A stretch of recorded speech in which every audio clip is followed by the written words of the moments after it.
कार्तिक मास की कथा। एक समय की बात है, किसी नगर में एक बूढ़ा व्यक्ति रहता था और उसकी 7 बहुएं थीं। एक बार कार्तिक का महीना आया और उसने अपनी बहुओं से कहा कि मैं कार्तिक का स्नान करूँगा, क्या तुम इसे निभा दोगी? 7 में से 6 बहुओं ने मना कर दिया, लेकिन बड़ी बहू ने कहा कि मैं निभा दूंगी। बूढ़ा हर रोज सुबह उठता और नदी पर स्नान कर घर आता। गीली धोती को वह बड़ी बहू के आंगन में सुखा देता। जैसे जैसे उस गीली धोती में से पानी की बूंदें जमीन पर गिरती, वैसे ही वह हीरे मोती में बदल जाती।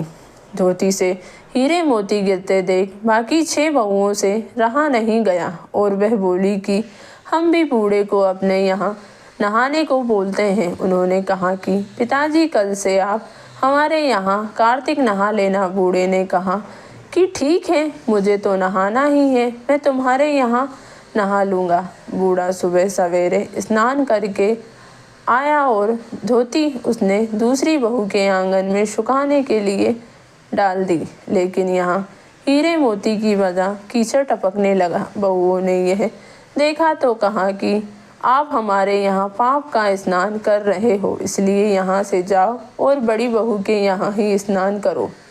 बूढ़ा वापस बड़ी बहू के यहाँ आया और कार्तिक का स्नान करने लगा। स्नान करके उसने फिर धोती सुखाई तो फिर से हीरे मोती गिरने लगे। अब कार्तिक का महीना समाप्त होने को था। बूढ़ा चिंता में पड़ गया तो बड़ी बहू ने इसका कारण पूछा। उसने कहा कि कार्तिक स्नान समाप्त होने को है और मेरा मन है कि मैं सारे परिवार को एक दिन खाने का न्योता दूं। बड़ी बहू ने कहा कि पिताजी, इसमें चिंता की क्या बात है, आप सभी को बुला लें, मैं खाना बना दूंगी। बूढ़ा सभी को निमंत्रण देकर गया तो बाकी बहुओं ने कहा कि जब तक यह घर पर रहेगी हम खाने पर नहीं आएंगे। बूढ़ा फिर से चिंता में घिर गया कि ऐसे कैसे होगा और सूखने लगा। बूढ़े को सूखते देख बड़ी बहू ने कहा कि पिताजी, अब आपको क्या चिंता है? बूढ़े ने बाकी 6 बहुओं वाली बात बड़ी बहू को बता दी, जिसे सुन वह बोली कि पिताजी ठीक है, मैं खाना बनाकर रख जाऊंगी। और उसने वैसे ही किया। खाना बनाकर रख दिया और अपने लिए 4 रोटी लेकर खेत पर चली गई।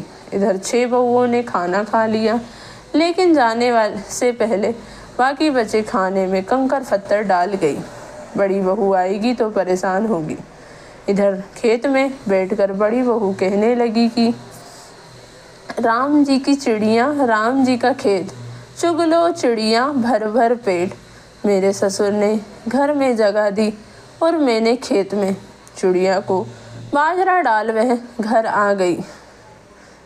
घर आई तो बूढ़ा फिर उदास बैठा था। उसने फिर पूछा कि ये उदासी क्यों? सब ठीक ठाक निपट गया ना? वह बोला कि हाँ, सब ठीक निपट गया, लेकिन वह तेरी देवरानियाँ बाकी बचे खाने में कंकर पत्थर व मिट्टी डाल गई। बहू ने कहा कि कोई बात नहीं पिताजी, मैं तो अपने लिए 4 रोटी फिर बना लूँगी।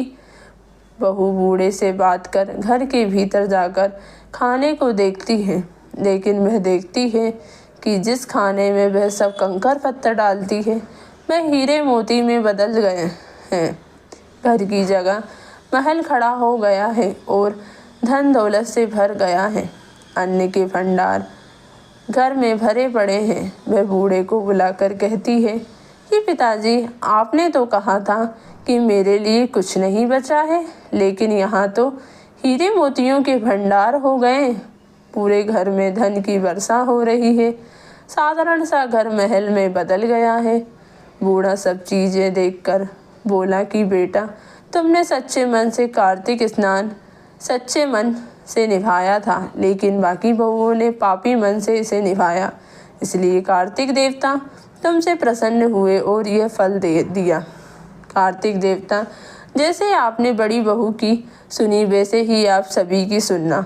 अगर आपको मेरी ये कहानी अच्छी लगती है तो प्लीज़ चैनल को सब्सक्राइब कीजिए।